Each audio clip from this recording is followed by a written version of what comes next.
పేరు శ్వేత. నేను 5వ తరగతి చదువుతున్నాను. ముందుగా అందరికీ గణతంత్ర దినోత్సవ శుభాకాంక్షలు. నేను ఈరోజు రుద్రమదేవిగా ఏకపాత్ర అభినయం చేస్తున్నాను.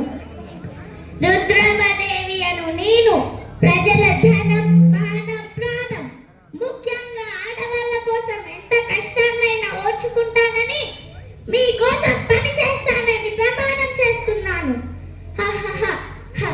అలా ప్రమాణం చేసిన నేను నేడు ఎంతో మంది ఆడవాళ్లకు రుద్రదేవుడిగా పరిచయం అయ్యాను.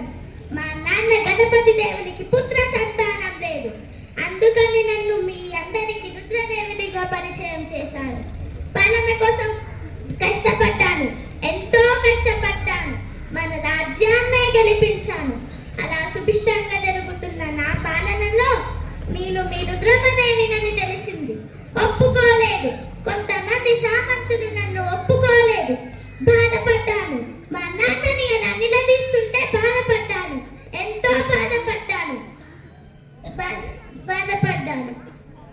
సహించలేకపోయాను. నాకు కోపం వచ్చింది. అప్పుడు నేను చెప్పాను, ఆడవాళ్ళైతే ఏమవుతుంది, కష్టపడుతున్నాను కదా, మీకోసం ఎంతో కష్టపడుతున్నాను కదా. అదే నేను రాజునని తెలిసినప్పుడు జయహాలు కట్టిన మీరే నేను రాజునని తెలిసాక నన్ను ఎందుకు నిలదీస్తున్నారు? నా ఈ కోపంతో సామంతులు ఎదురు తిరిగారు. నాకు ఇదో లెక్కన, నేను భయపడలేను. ముందుకు వచ్చాను. నేను వాళ్ళని ఓడించాను. అప్పుడు మొదలైంది నా అద్భుతమైన పాలన. అలా జరుగుతున్న నా పాలనలో గొడవ, అది కూడా ఒక నది కోసం. సహించలేకపోయాను. నాకు కోపం వచ్చింది.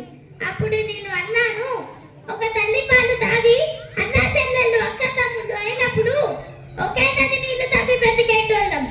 అన్నా చెల్లెళ్ళం అక్క తమ్ముళ్ళం కాదేమా? నా ఈ మాటలతో ఎంతో మంది కలిశారు. ఎన్నో రాజ్యాలు కలిశాయి. సుఖంగా జీవిస్తున్నారు. నేను మీ అందరికీ చెప్పేది ఏది